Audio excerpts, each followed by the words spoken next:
Alors bonjour et bienvenue à cette nouvelle émission de Divinons avec Tonton. Ce matin, nous allons tirer pour vous l'énergie de la journée du 6 mars 2026. C'est également un tirage intemporel, alors si vous êtes guidé à écouter cette vidéo à une date ultérieure, sachez qu'il devrait y avoir pour vous des informations, un message afin de vous aider, de vous guider tout au long du chemin de l'accomplissement de votre destinée. On aborde notre rituel habituel en allumant une seconde bougie, afin d'ancrer temporairement vos ancêtres et vos guides spirituels bien intentionnés à votre égard et au mien, afin qu'ils se joignent à mes ancêtres et mes guides spirituels pour vous amener ce message que j'espère positif, constructif et amélioratif.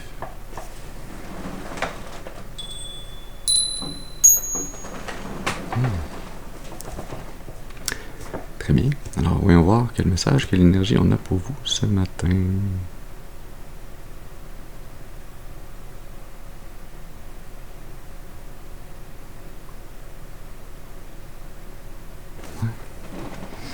On va aller tirer dans le symbolon.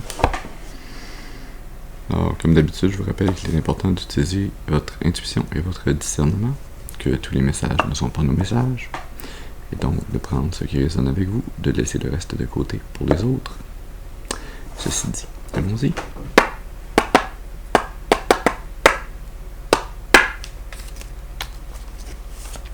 Et on va faire un tirage de style libre. On commence avec la culpabilité.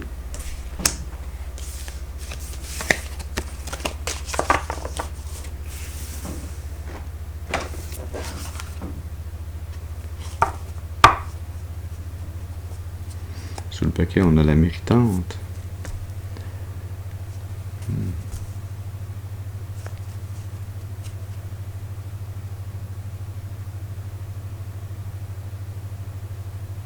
Le roi malade au milieu.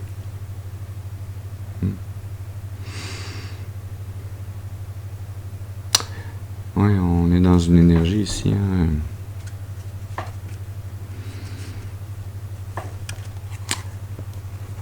Énergie un peu, non pas contradictoire, hein, mais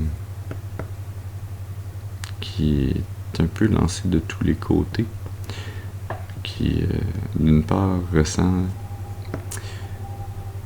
la problématique sur sa conscience, hein, d'être allé s'attaquer à cette créature mythique, à cette licorne, hein, d'être allé s'attaquer à une personne, à une âme dont on ne connaissait pas la véritable valeur. Une âme, une personne que l'on pensait qui était sur notre chemin.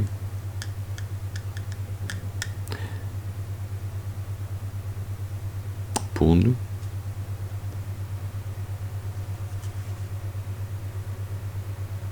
Mais c'était une méprise, hein, c'était une mauvaise interprétation de l'énergie, une mauvaise interprétation de cette rencontre, de cette de la place de cette personne, de cette âme dans notre vie. Et là, je sais pas encore si je parle directement à la collectivité ou à quelqu'un qui a eu cette énergie par rapport à quelqu'un dans la collectivité. On va apprécier ça maintenant, avec l'enjôleur qu'il y a sur le paquet.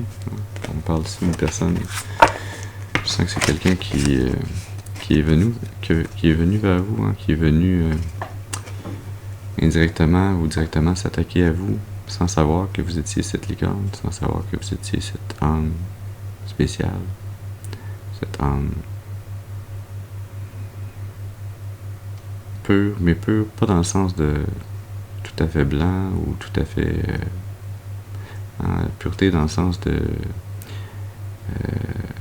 purement intégrée, complète, une âme qui a parcouru l'éventail des possibilités, des talents, des ressources qui sont à sa disposition. Avec l'enjôleur, c'est une personne, une énergie qui est venue vers vous pour vous enjôler, pour vous faire croire à quelques destins communs ou à une union potentielle, mais qui s'est plutôt retrouvé dans l'énergie du deuil, qui s'est retrouvé à devoir réaliser la perte. Votre perte, mais non pas dans le sens que c'était votre perte, mais qu'elle a perdu ce lien avec vous. La licorne, c'est pas comme un cheval, ça se laisse pas domestiquer, ça se laisse pas monter si facilement. Ça ne se laisse pas manipuler par une sirène. Qu'est-ce qu'on a besoin de savoir d'autre? On a une autre carte à nous présenter.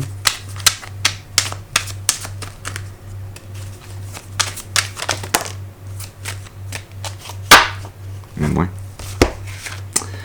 Mon œil est tombé en premier sur Scorpion. Le vampire énergétique. Cette personne qui est venue s'attaquer à vous pour s'emparer de votre énergie, pour tenter de s'emparer de votre destinée. Sous le paquet, on a l'assistance.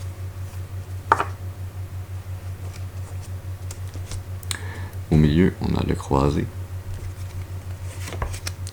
Et sous le paquet, la calamité. Cette personne qui s'est attaquée à vous, sous l'assistance, on a encore l'enjôleur. Ça semble être une énergie féminine, une matriarche, une énergie féminine qui semble vouloir le bien de cet enfant, mais ce que je ressens quand je touche à cette carte-là, quand je la regarde, c'est cet enfant qui a une larme. C'est comme si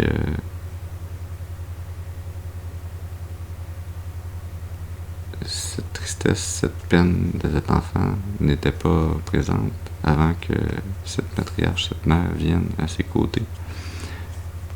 C'est la surprotection qui le rend triste, qui le garde seul dans son berceau, qui le tient à l'écart de ses jouets,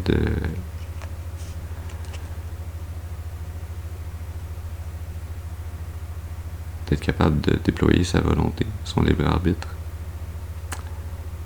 Il y a la pleine lune en arrière-plan. On vient tout juste d'avoir une pleine lune avec éclipse lunaire. Il y a quelque chose de très subconscient dans ce qui pousse cette matriarche, qui à présent se sent coupable. Il y a quelque chose de très subconscient chez cette matriarche qui la pousse à vouloir vous mener, à vous manipuler, à vouloir s'emparer de votre libre arbitre, choisir et décider à votre place. Mais que ce soit subconscient ou pas, c'était sur votre chemin afin que vous appreniez à vous défendre de cette énergie, que vous appreniez à détruire cette prison de verre qui a été construite autour de vous, que vous appreniez à briser les chaînes qui vous ont lié karmiquement à cette personne. On a le diable en arrière-plan, dans la calamité. Ils n'ont même pas l'air de bien s'entendre, ils ont l'air de se tolérer plus que d'autres choses. Puis cet enfant qui a grandi maintenant a l'air de regarder cette femme qui pourrait bien être sa mère. On voit pas les cheveux, mais elle a pas l'air d'avoir tant vieilli. pourtant lui a beaucoup grandi, hein. C'est comme si le lien énergétique avait tiré l'énergie de la jeunesse de cet enfant, de ce jeune homme, pour garder la mère jeune plus longtemps.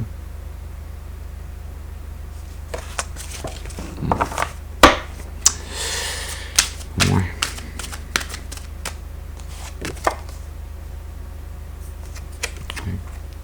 L'ego, c'est pas si subconscient que ça, hein. C'est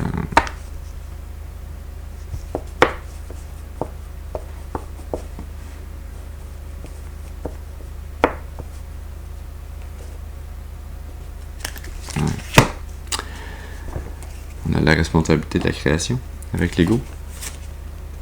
La menthe, sous la responsabilité de la création. Le roi malade. Et la séparation. Ouais, c'est toxique cette énergie-là, c'est pas particulièrement plaisant. Hein, c'est vraiment c'est l'ego de cette matriarche qui s'est construit une mission, une responsabilité de devoir veiller, de devoir nourrir, guider, materner indéfiniment ses enfants.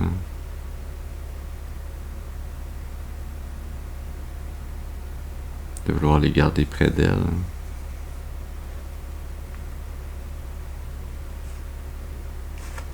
Tout ça pour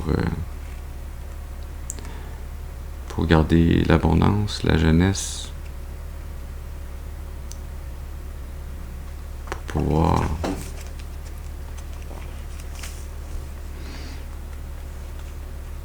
se voir sous un œil favorable pour elle-même, pour enrichir son ego, hein, sans considération pour les implications que ça amenait à ses enfants.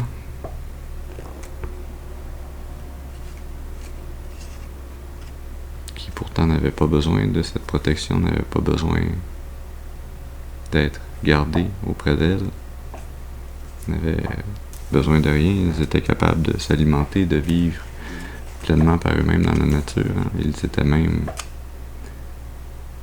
cette licorne, ils étaient même cet animal mythique, divin.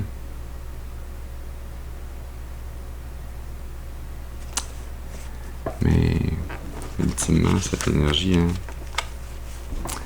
alors que vous réalisez ce qui se trame, alors que vous réalisez que vous avez été attaché, ligoté, manipulé, qu'on a empêché de vous développer, de vous laisser votre libre arbitre. Cette énergie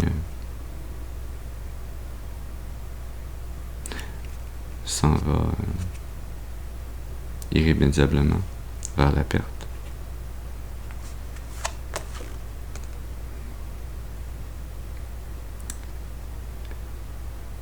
S'en va vers la perte, hein, alors que vous allez vous séparer, alors que vous allez vous libérer, alors que vous allez déployer vos ailes, vous étendre, alors que vous réalisez que vous êtes comme Pégase, hein, vous êtes cette licorne ailée qui est prête à s'envoler, que rien ne peut retenir, si ce n'est que ses propres pensées.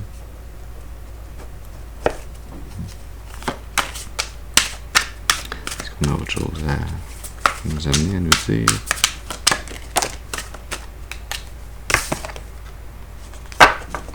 Ouais, la marionnette.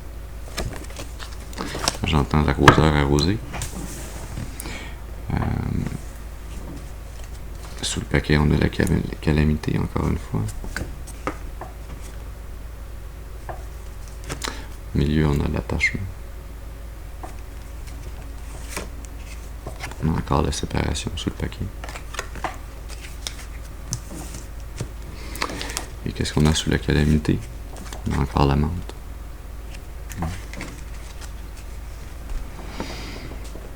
Cette énergie qui n'a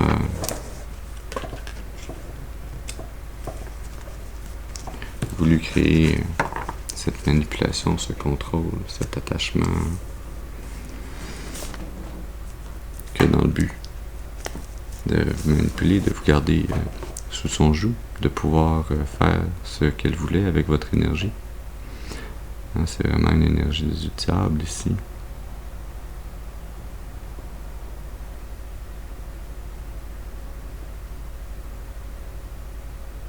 L'énergie de...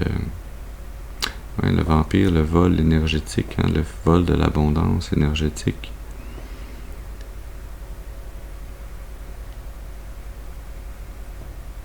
Mais heureusement, cette carte de la séparation qui revient invariablement sous le paquet, qui est cette énergie vers laquelle vous vous dirigez.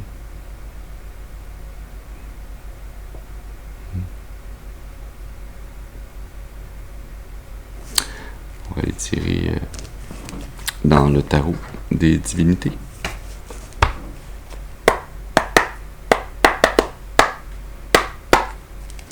Alors, qu'est-ce qu'on a besoin de savoir d'autre? Qu'est-ce qui pourrait être utile de savoir? Ici. Vous avez le valet de bâton.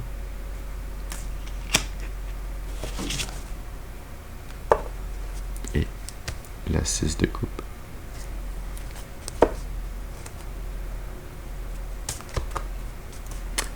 Divinité blanche. Le roi d'épée sous la divinité blanche. La 4 de bâton sous la 6 de coupe.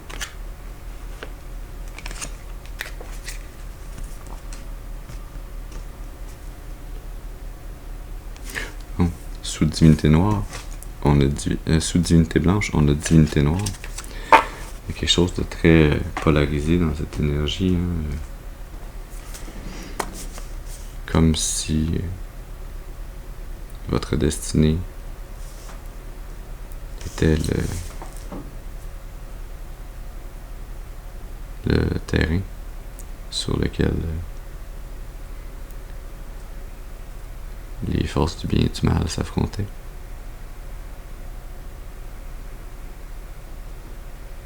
Comme si votre âme était un outil, une arme puissante dans le combat du bien contre le mal.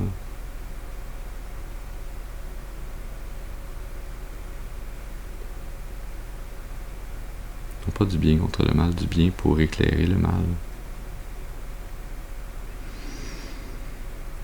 Mais oui, cette énergie de la séparation, vous vous apprêtez à avoir un renouveau, un regain de votre énergie, de votre détermination, un sentiment d'un rejuvénil de votre énergie, d'une énergie qui va vous amener à vouloir entreprendre un nouveau chemin pour vous-même, sans savoir où ça va vous mener réellement. Mais vous allez clairement vouloir vous diriger, avoir l'intention d'aller vers des relations réciproques, non pas des relations d'attachement et de contrôle et de drainage, mais des relations réciproques, donnant-donnant, des relations d'amour inconditionnel. Réaliser avec succès un rite de passage, une célébration, peut-être même un mariage qui est ô combien aligné avec votre réelle destinée, avec la volonté divine pour votre âme.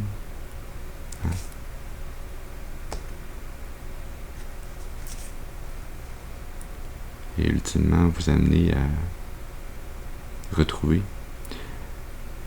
la pleine clarté, à retrouver votre libre arbitre, votre vérité, à devenir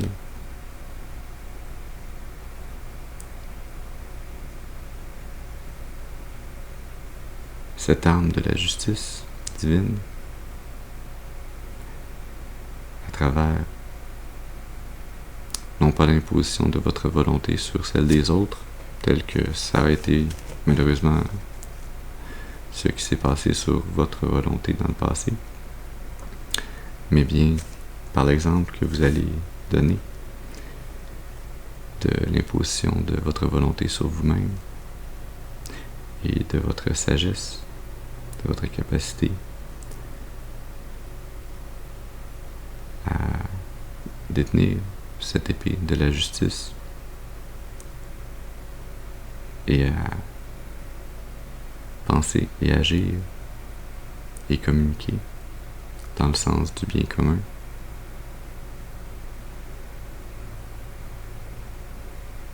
Est-ce qu'on a autre chose?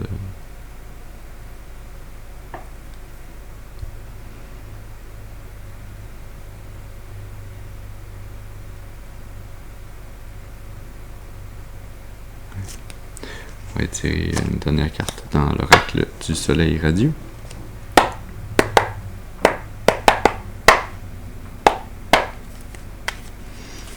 Alors, qu'est-ce que le soleil veut illuminer? Qu'est-ce que le soleil a bon à vous dire?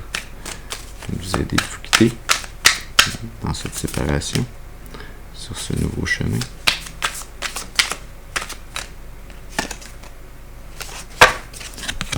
Enthousiasme.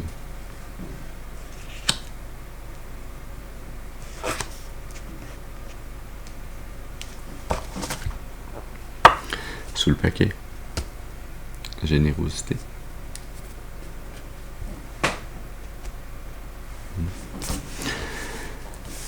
Ouais, le divin.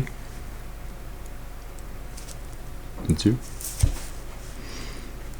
Qui vous amène énergétiquement ce cadeau, cette énergie, cette flamme qui vous rejuvénise, qui vous rajeunit, qui vous redonne espoir en votre capacité à vous séparer et à entamer un nouveau départ, à sentir que vous êtes guidé et supporté par le divin, que vous pouvez, avec votre foi, la confiance que vous avez au divin et en vous, savoir que ce nouveau chemin que vous entamez, avec positivisme, avec enthousiasme, va vous mener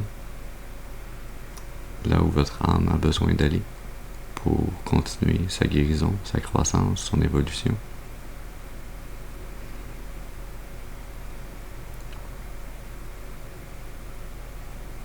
Ouais.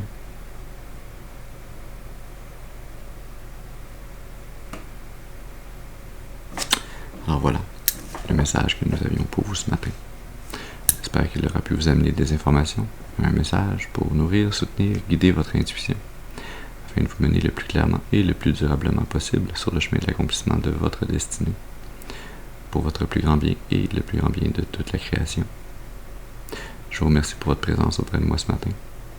Je vous souhaite une excellente journée et je vous dis à la prochaine. Merci.